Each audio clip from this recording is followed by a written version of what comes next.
مشاهدينا الكرام متابعينا في كل مكان عبر قنوات بي ان سبورتس. هنا الرباط، هنا التاريخ، هنا الحضارة، هنا الرياضة، هنا عاصمة الأنوار، وهنا الأنوار التي أكيد تضيء هذه الجوهرة، هذه الأيقونة، ملعب مولي عبد الله التي تستضيف مباراة الربع النهائي، مباراة كلاسيكية كبيرة بين المغرب ومنتخب الكاميرون. هذه ثاني مباراة ضمن ربع النهائي كأس افريقيا بعدما تابعنا اللقاء الذي جمع بين السنغال ناماس 14 وكوفاني.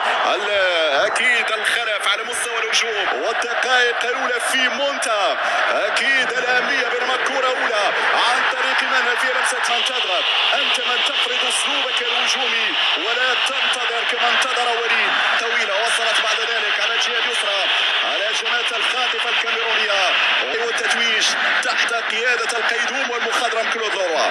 هذه الكره للامام، صحيح الحذر واجب، فريطه في الحذر. هذه كره لابراهيم، يمشي ابراهيم مبادره. اللي يعجبني في ابراهيم دياس ياخذ دائما المبادره في الحلول، نعم في الانتظار يترقب. هذا هو حكيمي يرفع الكره بالراس، مهمه جدا الكرات الثانيه في الصراع. الكره في القائم الاول وهنا المباغته، ولكن بعد ذلك الكعبي يتموضع بشكل ممتاز. هذه الراسيه، الكعبي كان في الانتظار، الكعبي كان على اوبه الاسم عاليه، الكعبي وحذار من المرتدات. وصلت مغربيه، هنا المباغته المطلوبه. الزلزولي في الكنترول، الزلزولي حاول يمر، ممتازه التمريره. اسماعيل في الكنترول، اسماعيل هنا يدخل، اسماعيل يطلب ايوب، ايوب كان في الانتظار، ايوب كان في الانتظار والدفاع يتدخل.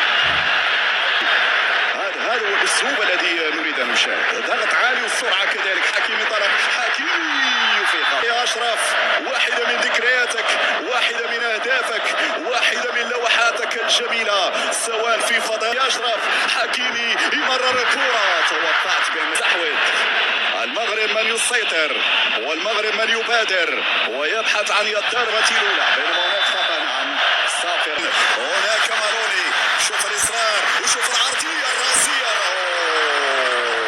كان في اتجاه الكعبي، كانت رايحه يحررهم من الضغوطات. اذا ستلعب هذه الركنيه، اشرف حكيمي والراسيه الى الكورنر من جديد، واصل على مستوى الرؤوس. هذه كره ترفع، الراسيه والدفاع. نعم كوتويو بعيده، مولان غطى عليه، ممتاز ممتاز. الزلزولي غطى على مبومو، رجعت مغربيه، الباس يمشي ابراهيم وصل. هذه كره من حكيمي يرفعها في القائم الاول، تتحول بعد ذلك لاعب ناجيلا، يرسلها طويله في اتجاه مبومو، لكن مزرعوي يامن ويخرج بعد ذلك داخل منطقه الجزاء. عندنا الزياده العدديه، نعم لسينا بالراس. هذا الكاميرونيه هنا يقطع اسماعيل السيباري، ماروني يفتح اللعب في الجهه اليسرى، مبومو ناجيلا يراقب امور، يرفع هذه الكره في القائمه الثاني الراسيه، لكن لاعب ابراهيم دياس. هذه الكره وصلت ناحيه لاعب عبد الصمد داخل منطقه الجزاء العرضيه والمنتخب المغربي.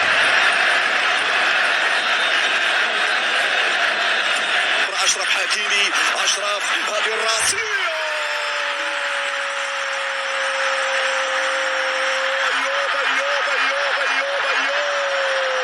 صاحب الكعب العالي تابع، والساحر الماجيكو ابراهيم دياز يكمل الى الشباك. 1-0. نعم من غيره ابراهيم، بالتخصص يا ابراهيم، بالتخصص يا النادي المبدع. الماجيكو يظهر مرة اخرى ليكتب التاريخ وليكتب سطرا هنا في صفحات هذا الكان. مرحلة لك نعم يا ابراهيم يا دياس في اولى لقاءات هذه البدايات.